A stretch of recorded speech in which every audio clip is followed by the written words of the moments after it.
Pääsmaa laevaehitustehas. Vanade Eesti puulaevade tehas. Meilt juhatate juba Raudna ja Kõpumail, et kui te lähete Allistet mööda üles, ärge siis laevaehitustehasest mööda sõitke. Mis puust see vana Eesti paat tehakse harilikult? Haavapuust. Haavapuust. Kas Pärnast saab ka teha? Saab jah. Pärn on ikka parem kui haav, aga võt pole siukseid pärnasi saada. Nii, jah.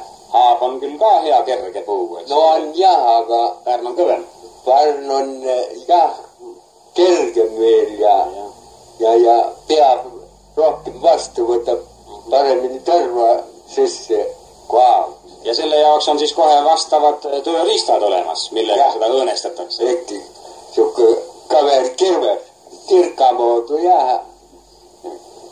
Annab ikka taguda küll enne, kui sellest palgist nüüd paat saab. No jaa annab. Kas tulega ka takka vahel aidatakse? Võib ju põletada ka. Laotamise aeg on siis ikka tulega. Ahah. Ja pantas alus maa pakude peale ja siis tehakse 2 nii pikka tuld, kui see paat on. Ja teine tuli teine pool küljes. Ja siis pantas spangedes vett sisse ka. Seal võib siis uhaad ka keeta. Läheb vesi, läheb ja palavas seal, et võib kartulit keeta. Nii, et teil on siin koht, kus võib puupaja sees kartulit keeta.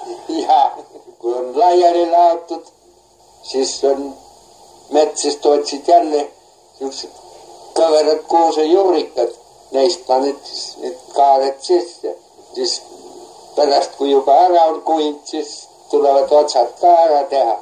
Kohe ei saa teha, mitte partas raadiga või kuusevitsaga otsad kinni, muidu lööb otsad lahti. Lõhki, jah. Siis kiiludega lööb kõvasti kinni. Kuni ta kuivab ilusasti juba, jah? Jah, ja siis kuind on, siis võid ära need vitsad võtta ja silitada nii. Teid otsad, jah, siis ka valmis kumeras. Kumeras ja siis antakse see viimane lihv ka veel, nii fassong. No vot, ja siis võidki hakata minema, pane siit pärivat mine või Ameerikasse välja. Ega ta kannatab hästi ju. Kannatab jah, kuidas suur puu on, kannatab 5-6 niiskut sisse võtta ja rohkem ka. Ühe korra mul oli hästi jäne puu, tegi midagi ei mahtunudki inimesi nii palju sisse, kui ta kandsid. Ja kärestikku mööda läheb alla, nii et kivid klobisevad põhjal, ega ta naljalt ikka auku läbi ei löö. Ei löö.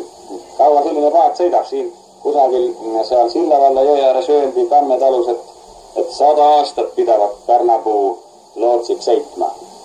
Noh, kui ta ilusti on hoitud ja kõvasti hoolega ära tõrvatud, siis muidugi seisab. Kui ruttu sellise vägeva laeva siis meister valmis ka teeb? Noh, kui ma noorem olin, siis tegin selle 3 päevaga. 3 päevaga? Jah.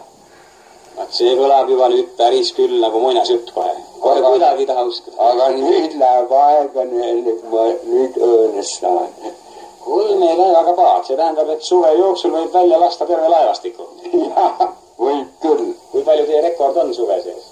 Kuule, ühe suve 30 tükki tegin. 30 tahti suve? Jah, ja ega siis ma järjest suid otsa neid käin. Vahepeal tuli heina ka teha ja mesipuud siin ma vaatan ja rongapoisse välja õpetada. Jälle ringi käia, kus teha oli. Nagu sindivabrikus käisin ja... Nüüd on siis paadid kõik mööda maailma ja mööda vett laiali ja meister elab üksi siin metsavaikuses 2 rongapoisi seltsis. Kuidas nende nimed on? Jaak ja Jaagup või? Mina ei tea, mis nende nimed on. Või käivad teil ka numbriga nagu kolhoosilaudas lehmad? Ei tea. Nüüd laste jaod. Pange ühele Jaak ja teisele Jaagup. Jaagup on raadioronga nimi, Rameto Jaagup. Jah.